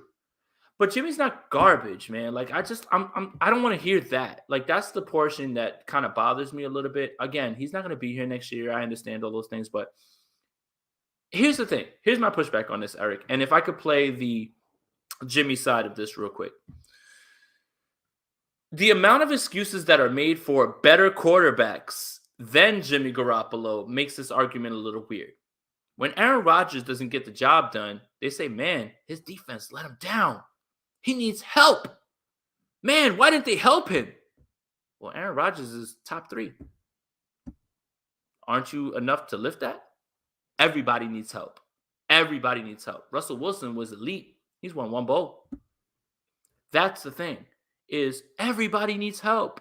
Jimmy needs more help, but everybody needs help. And everybody seems to forget that, because when Aaron Rodgers flames out in the NFC Championship, man, his defense let him down. God, help that guy. But he's Aaron Rodgers. I thought that top 3 quarterbacks alone do that. Everybody needs help. And I think that if I could be as sympathetic as I could be towards the Jimmy Garoppolo crowd, it's that. Jimmy Garoppolo needs more, but everybody needs help. Everybody needs help. Tom Brady didn't win that Super Bowl on his back alone. That defense was elite, played elite. Tom Brady won multiple Super Bowls before he became GOAT Tom Brady with great defense, a good kicker, who was paid league minimum, by the way. So, before you take that and clip it, but everybody needs help. Everybody needs help. Jimmy Garoppolo just needs more help. But when Aaron Rodgers flames out, when Russell Wilson flames out, you're like, man, the defense let him down. You can't have it both ways, in my opinion. You cannot have it both ways, in my opinion. It got cold. It got cold in my room. It's been cold I've been shivering for like 20 minutes now. It's very cold in my room. All right, let me see. Jason, real quick. I mean, if you're getting paid Manning money, $25 million a year, yet you haven't won a Super Bowl, questions should be asked. All right, here's another thing, Jason. One more thing I want to point out. If I could put this in basketball terms for the older crowd, right? My age, closer to 40. You are living in an age where one guy wins every single Super Bowl. It's not seen, right? This isn't something that's normal. Tom Brady's in every single Super Bowl, basically. So people are getting paid an exorbitant amount of money, but they're not finishing, but Tom Brady is. So in the same way, Michael Jordan stopped Charles Barkley, Patrick Ewing, Reggie Miller, Clyde Drexler, literally a bunch of amazing players from winning championships. I don't think you can. We are living in a complete different world. When Tom Brady goes away, we can reset. We can reset everything and reset the expectations. Right now, living in the age of Brady is different, man. You have to think about so many different things. That's it. And we said no to the GOAT. And the thing is, too, with the contract side of things, like, we live in a world where the money's just going to keep going up. So, yeah, like, $25 million is a lot of money. It is. And he's top 5 in the NFL, which isn't great. The 4 quarterbacks above him for cap hits in 2021 is Matt Ryan is right above him at 4th, Aaron Rodgers at 3, Kirk Cousins at 2, Russell Wilson's at 1.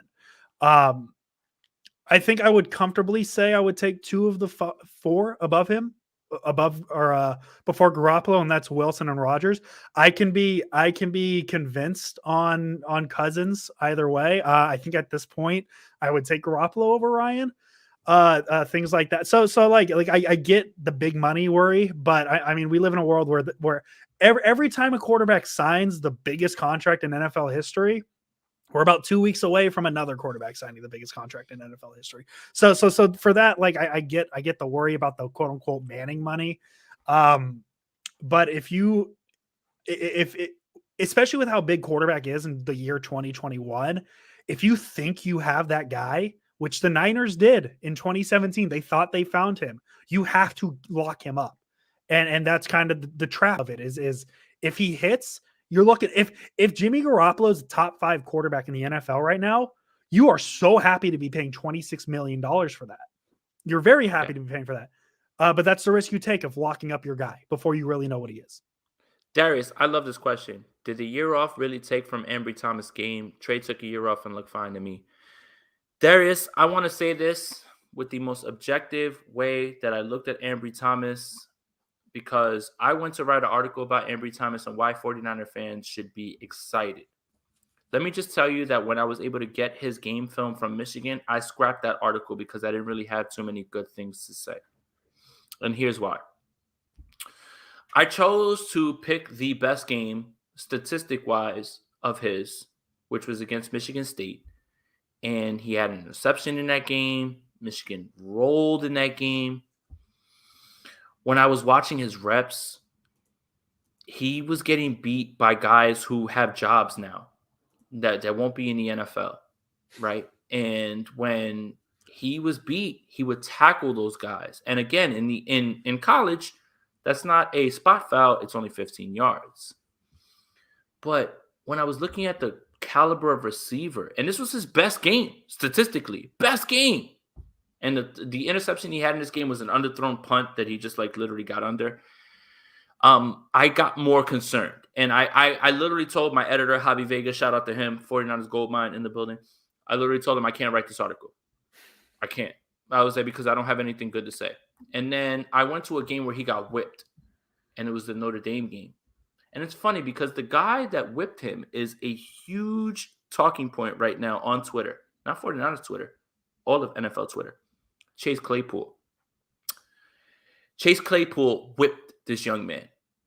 And, I mean, if Adam Peters saw something cool, I'm not going to say that I know more than him, but I am definitely afraid of what is going on with Ambry Thomas. I really am. Because not only was I afraid then, I went to camp. I went to the joint practices. Literally, I was there for 2 weeks at camp. You guys know that. And then I went to the joint practices. He was getting whipped. Everybody was whipping him. And if you need further proof, take a look at that Jacksonville game when he got into the game when the game was over. He's getting whipped. I want to feel like it was just a year off. But even when he was in football shape, I'm afraid. I am very afraid. And I hope I'm wrong. I just didn't come away with any good vibes on Ambry Thomas. I really didn't, man. And I hope I answered that question. I thought it was a very good answer. Let's see. Stop it, Jason. The dude is effing trash. Jimmy G, what are you talking about? All right. I mean, I guess. I dare you to ask a question not about Jimmy Garoppolo. I'm just trying to be nice, man. Like, what the hell, man? Like, he's not trash, though. I know trash quarterbacks. That's the thing that Sam Darnold is trash. I can list about 10 quarterbacks who are starting. Taysom Hill is trash. Oh, don't even get me started on Taysom Hill. That's trash. Jimmy Garoppolo's better than those. That's not trash. No. Jimmy Garoppolo, and I hate. Can I go on a rant for about 30 seconds? Hello, Last Second Sports. Go. Jesse, what's happening, baby? What's up, Jesse? That's it. I knew the picture looked familiar, and I'm like, wait, that's not the name I'm used to seeing. I hate how polarizing Jimmy Garoppolo has become, and I understand that the people are excited about Trey Lance. That doesn't make Jimmy any better or worse. We know what Jimmy Garoppolo is, and if you're trying to pretend like the people who say he sucks are trying to make him better than he is. The people who are saying he's the best quarterback in the league are trying to make him better than he is. He is at worst a below average quarterback, at best an above average quarterback, which I think if you average that out, it makes him an average quarterback. And some days he is going to go out there and he is going to look really damn good. And I wish it happened more. But there's some weeks where he is going to cost you the game along with special teams. And I am specifically mentioning the Seahawks game. I really hate how polarizing it's become, because I hate the whole term of pro Garoppolo and anti Garoppolo, because I don't think anybody is pro Garoppolo. I mean, yes, people are pro Garoppolo, anti Garoppolo. I just think people want to see the 49ers win games. And there's a group of people that think it's Garoppolo's fault. There's a group of people that think that when he wins, he is, yes, exactly, Bruno. I think that's the best way to put it. He's inconsistent and injury prone, but he is not a bottom 32 quarterback. He is a starter in the NFL. And that's valuable. He's a starter in the NFL. And again, give him a top 3 defense, give him an offensive line that'll protect him, and he'll win you games. He'll make things work. I don't want to talk about win-loss record or anything like that. I never want to hear win-loss record ever again. No, because he's 7-9 in his last 16. So QB wins. Like, make sure that you point that out. But I think that there's an objective point that is lost with Jimmy Garoppolo. I really do. Felipe asked, yo, Jason, are you worried as me with Mosley being out? Yes, I'm worried, man. Yes, I'm worried. When I tell you that I feel safer with Dante Johnson over Josh Norman, yes, I'm worried. That should be your sign one that I'm worried. But at the same time, again, we talked about Mosley. We talked about draft misses. For every one of those draft misses that you have to give this regime their credit for Azeez Al-Shaair, for Emmanuel Mosley, because they were able to identify traits and bring them in and develop them. And I don't know if that helps or in any way, but yeah, let's keep going. We got a lot of Eddie makes a good point in two separate tweets or two separate. I didn't even see that. But later he says you can win with Jimmy, but he will not get you that win. I think that's the best way to put it. That's the best way to put it. That is the best way to put it. That's the best way to put it. He won't. if everything's good, he won't lose you the game, but he can't win you it. And I think that's, again, what I said after the game, the Seattle game. Because remember, when we did our Seattle preview, Andrew, we both said Jimmy Garoppolo was going to be the MVP because we expected what was going to happen. Seattle was going to empty the tank. Crazy things were going to happen in that game. Jimmy Garoppolo had to do more. And what I meant by more was not throw 300, 350, 400 yards. I meant make more throws, make more big plays. And unfortunately, that's just who he is. And again, when you say that, Andrew, you're a podcaster. You're Andrew Cohn. You're Andrew Cohn. You're a clickbaiter. It's just, again, there's a way to identify what Jimmy Garoppolo is, and there's a way to be objective about it all. And I think that's lost. That's it. That's it, man. Let's see what else we got here. We got a lot of questions, man. This is lit, man. This is fun as hell. Remember when we talked about doing mailbag episodes? Witherspoon was signed by the Seahawks, Frank, and then they cut him before the season. He's in Two picks yesterday. Two picks. We're big at Kilo Witherspoon, guys. We just, Eric Dane, Jason, I have a question. Take Jimmy out of the equation. How do you rank his receivers, Debo, Kittle, Ayuk, compared, for instance, to Aaron Rodgers or Tom Brady's weapons? Well, all right. Our weapons are not better than Tom Brady's weapons. No. Godwin, if we're comparing them to Tom Brady's weapons in New England, yeah.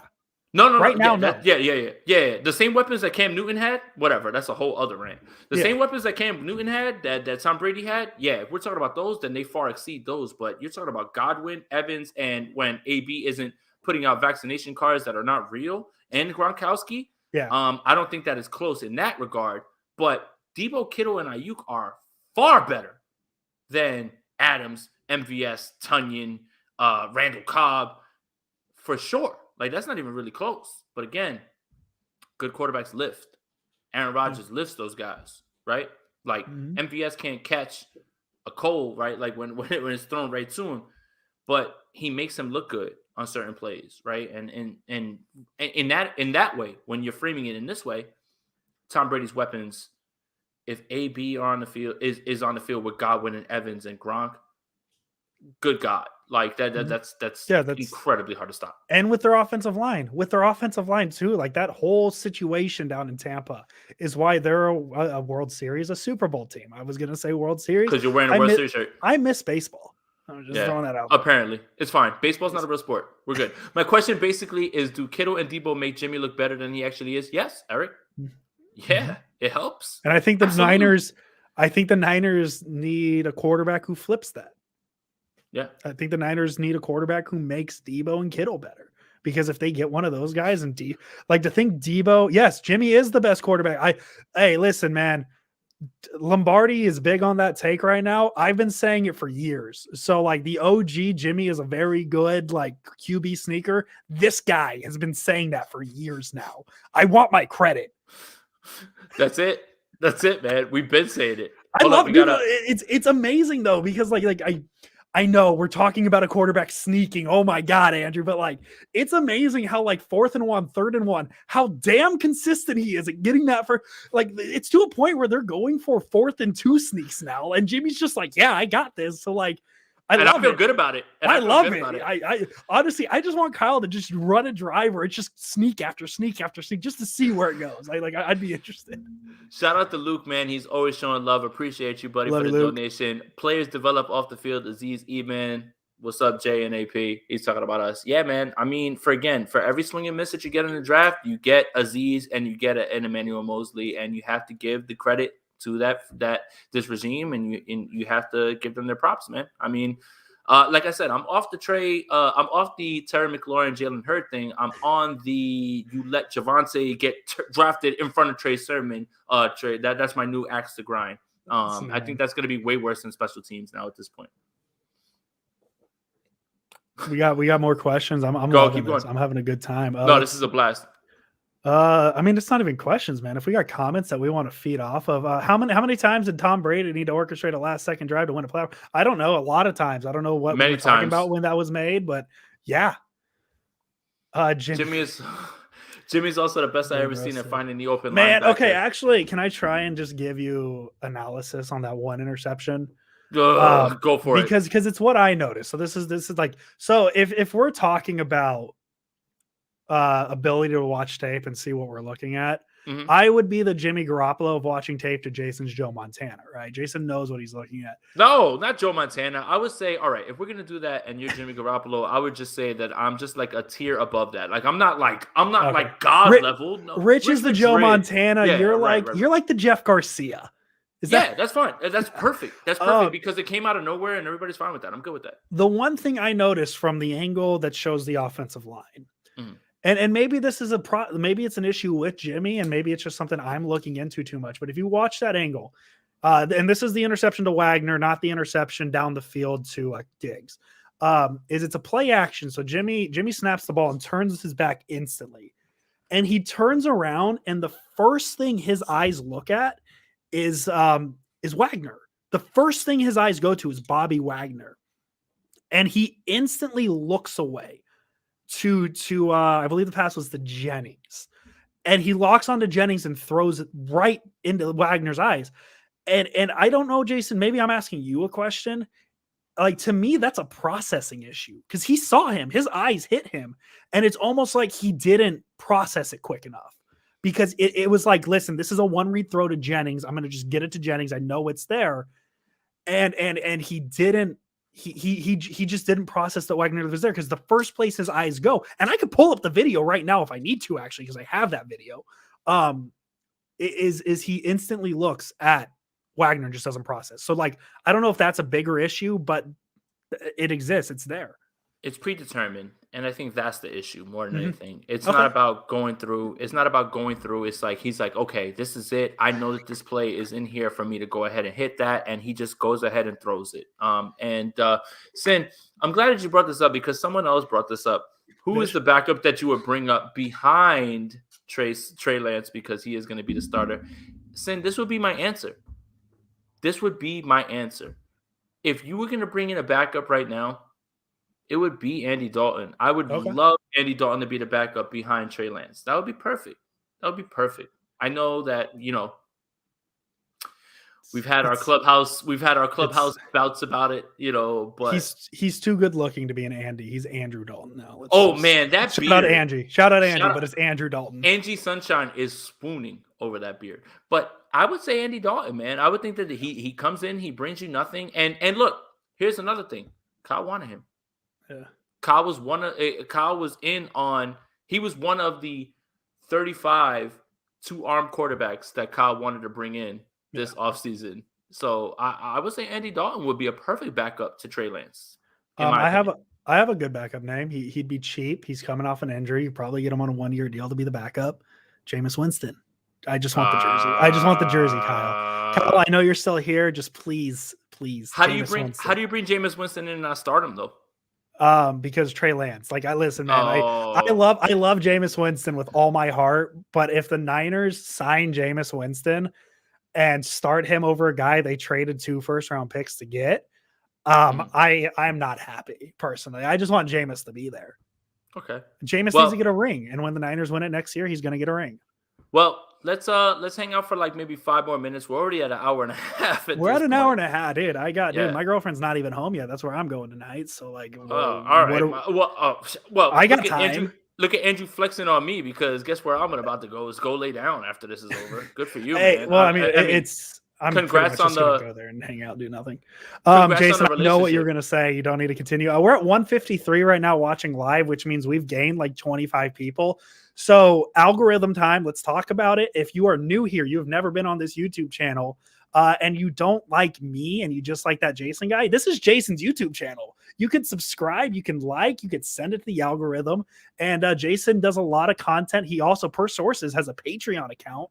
So go support him that way. So if you guys are new here, please subscribe, man. Me and Jason, we're twice a week right now.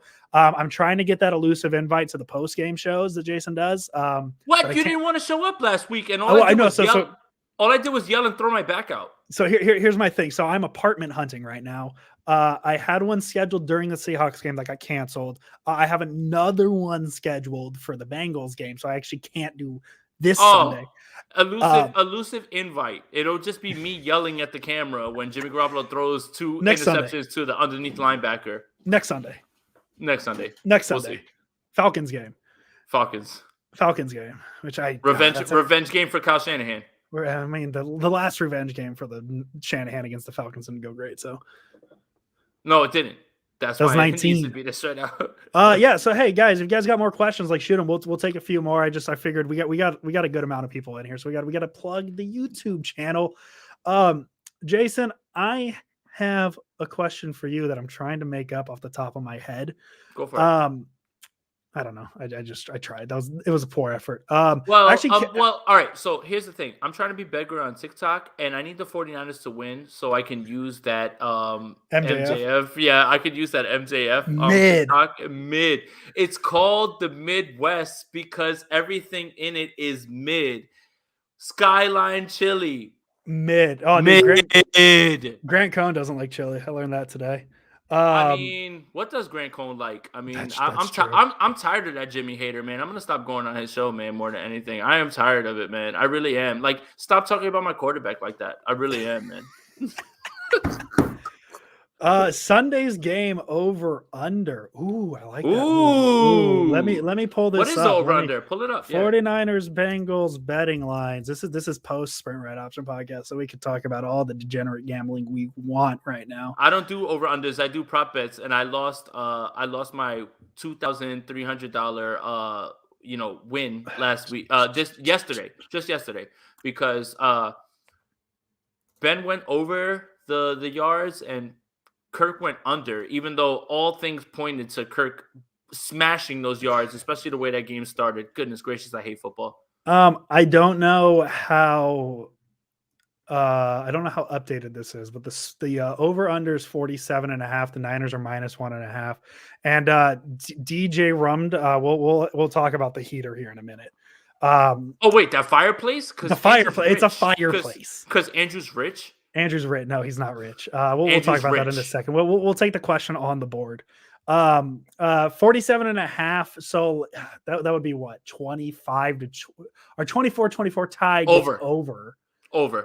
I would take the over. Yeah, I would feel comfortable taking the over there. But also if I was a gambler, which I'm not because I live in California and like I can't legally gamble yet, I would just take overs on everything because just because I'm cheering for exciting games. And if it's an under, like I'm cheering for boring. So the story on the heater, this is not a heater, this is a fireplace. Because he's rich. Well, but also like you see this door here. This is legitimately. This is like the front door to my house. My room is actually a living room that the landlord built out, and we have a second living room. So this is like an extra bedroom. So like since this used to be the living room, that is a fireplace. I have a functioning fireplace in my room that I never use because I live in Sacramento and the coldest it gets is like 30. But here I am complaining like how cold it is with a beanie and hoodie on. So there you go. Chester Gray, the Lance packages are not coming. Just ordering your Christmas gift late. I like that. That's a good one. Ellis, can Jimmy G throw the deep ball constantly? No, because he never throws it. Did he mean constantly or consistently? Because like consistently doesn't change the answer. Either and or no. No. Eric, I take the 49ers under. 49ers offense will struggle with the ball. Yeah, I think that's very fair. I think that's a fair thought because that's my biggest concern is we talk about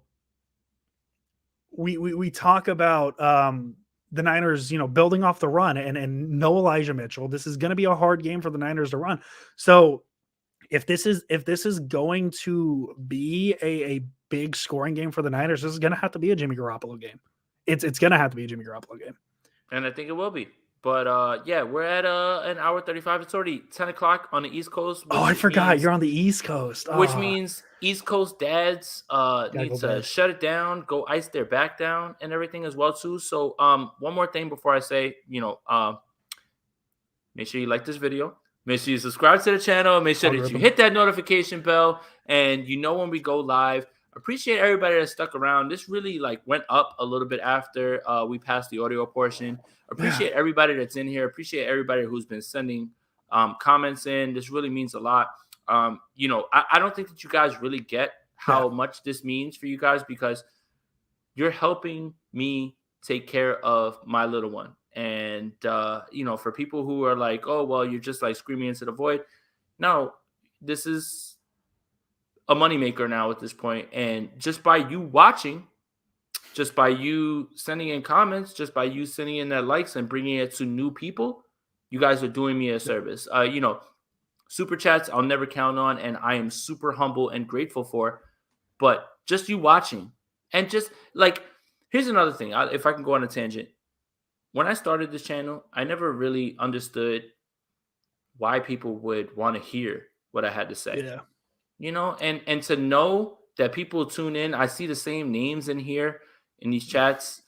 It means a lot, man. It really does. And I don't want to get too mushy and everything as well, too. But it's just like when you feel like you're talking into a void and you are just, whatever, being ignored, you guys have really lifted me up. And I really appreciate that a lot. Luke, again, as always, man, appreciate the donations, man. I at any time. Like it's let me think. Go. Let me show you this real quick, because I'm on the YouTube. I have the YouTube up.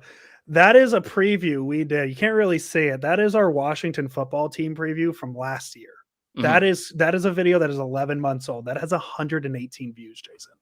That's it. And we have 141. We have 140 people. We have more people in this live right now. As I'm like shaking the camera very violently. I'm sorry, guys. I'm not very good at being quick. We have more people in the live right now than we had people watch that preview in a year. Jamaican boy, appreciate that donation, man. Jimmy has been the most consistent player. He's consistently inconsistent, stay spicy. That's why Jimmy's gonna ball out this week. He's gonna because of what he did last week. That's why. Ellis, thank you for the donation. Appreciate that as well, too, man. And DJ, I hope you're helping us and helping you. And yeah, I hope so. Look, again, for everybody out there, I understand things get frustrating when it comes to football, but we only get a certain amount of weeks of this. Yeah. So it sucks. Expectations, everything, whatever. I'm just happy to be able to talk football, real football, and be able to watch games and talk about that, because there's going to be an off season where Andrew and I are going to be, the 49ers. And the 49ers are not going to be at 3. Right, like that, like last year is completely don't even different. Say that. Yeah. What are we gonna do? Last year was completely different. The content was spoon fed to us because the 49ers traded to 3. Yeah. Once the 49ers traded to 3, our biggest episodes, our biggest viewed episodes were draft episodes where we made our predictions. That draft episode where I was in Cleveland, that was our biggest one. Like with Sprinkles and Rennick, like it's just it's humbling, because you always believe that when you start something, everybody starts somewhere, right? And nobody really listens, and then look where we are right now. And I really just want to say thank you to everybody who continues to support, shows up, just showing a comment and just watching the videos. I mean, more than anything, like super chats are amazing, and I'm super humbled by all of them. Mm-hmm. But even just you guys just showing up, like that just means a lot. It really does. HR, I will put Jimmy's jawline up against any player. Yeah, that's it. Most elite jawline in the NFL. 49ers fans, don't be shocked if Jimmy G throws 3 picks. George, I'm going to spin it, and don't be surprised if he throws 3 touchdowns, because he can do that too. So we'll see. Hey, George, I wouldn't be shocked. And it's just what I've known with Jimmy. And obviously, you were at the post-game session when you sent me that question that I went crazy off of and everything. I wouldn't be shocked. But I also wouldn't be shocked if this man went for 256, 2 touchdowns, and 0 interceptions. Like, I literally am going to stick by that, man, just because Jimmy is the one thing that's consistent about him is that he's consistently inconsistent. That's the best way to say it. Yeah, well, you still suck. That's pretty good. I like it. Okay. That's pretty funny. Yeah, and then back to Jason's point about especially, I definitely feel what he's saying with the I don't know why anybody would hold anything I say with any weight, and it's super cool. My big thing is man, no matter how bad the 49ers are, I know there's a lot of places out there that like to do the doom and gloom thing. We're trying to have fun. And that's something that I've always prided myself on this podcast with Jason, is we're out here trying to have fun, trying to keep it light. So I guess this is me advertising the show again. That if that's something you like, man, come hang out because we're here every Monday, every Wednesday, or every Friday. Sometimes Wednesdays we're here. Jason, I was thinking about it. We might have a 3-episode week in 2 weeks. Monday review the Falcons game, Wednesday preview the Titans game, Friday review the Titans game. Around Christmas too. Merry Christmas. That's Christmas time. Yeah, we're around that time and all that stuff. But yeah, God, man, the 49ers need to win this game. Just now that you said that. The 49ers, this is like, that literally just pushed this game into must win. Oh, yeah. No, Jason, you remember 2 weeks ago when we were previewing the Lions game and we were just meeting Don Burr and now like the season's over. Yeah. But yeah, no, we're listen, guys, we're here to have fun. And this is something I look forward to every week. I get to talk football with Jason for an hour. It's something I look forward to, and it's something I would enjoy whether or not, no matter how popular we get, but it's more fun that we have people like we've now been just taking questions from you guys for longer than the podcast. An hour. But, yeah. So like we enjoy when you guys are here giving our questions and answering. George, a lot of fans are confident that we're gonna beat the Bengals. Understand the Bengals beat the Ravens, the Steelers. They have beaten good teams. Yeah, but they've also lost to the Jets. They've lost to the Browns. The Bengals got cooked by Mike White, 400 yards. Again, when we were doing the analysis thing and now that we're hanging out, like it's different. The 49ers and the Bengals have similarly weird trajectories. Yeah. You beat the Baltimore Ravens at home in Baltimore, and then you lose to Mike White and the Jets. The 49ers beat the Rams when I don't give a shit.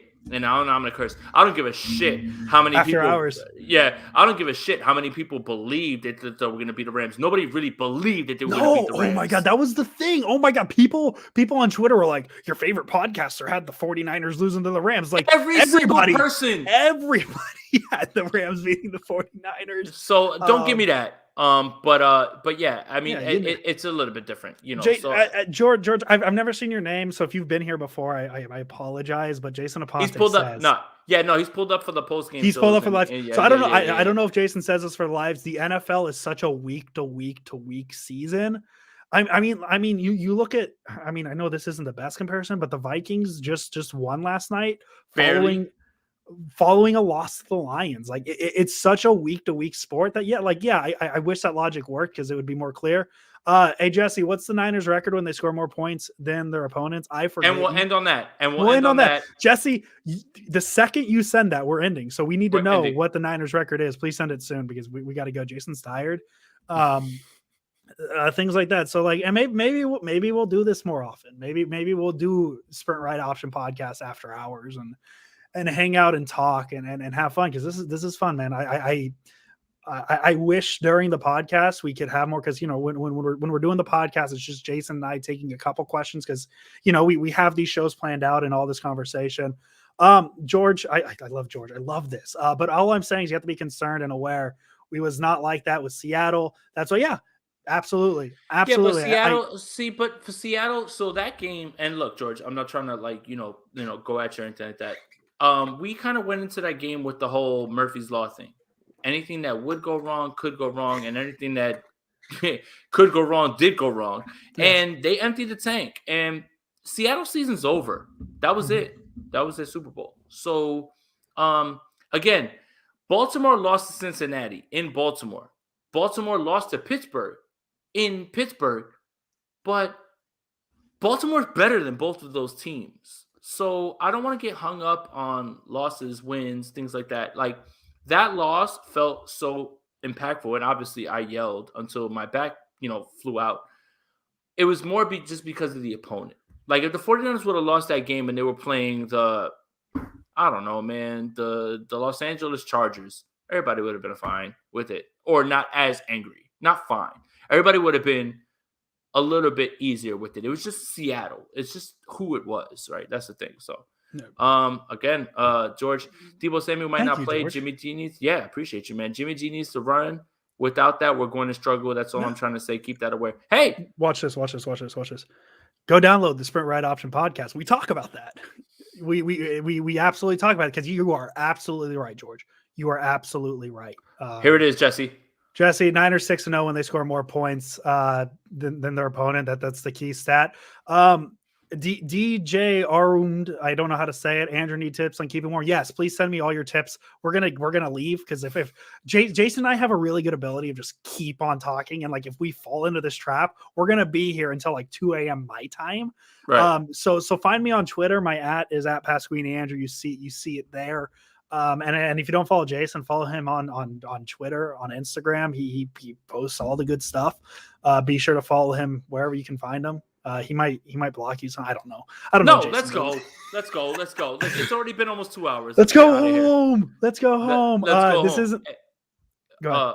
Appreciate you guys, everybody that's in here. Again, one more time, if you're in here, make sure you like that video. Make sure you're subscribed to the channel. Make sure you hit that notification bell so you know that when me and Andrew go live, there's going to be plenty of stuff going on throughout the week. There's only 18 weeks of football now that we can actually talk about, unless the 49ers make the playoffs, which I believe they will. Then we'll have another week to talk about. So there's only a certain amount of time that we are able to give you content. So appreciate everybody that's here. Appreciate all the donations. It means more than you guys can believe. And one more time, before we go, Andrew, you say it first. As always, let's go Niners. Let's go Niners. 27-22. Right, there you go. Welcome, everybody. We are live. My name is Jason Aponte. I am Andrew Pasquini. We're working. That's it. We're working over here. That's it. Let's go Niners. Let's go Niners.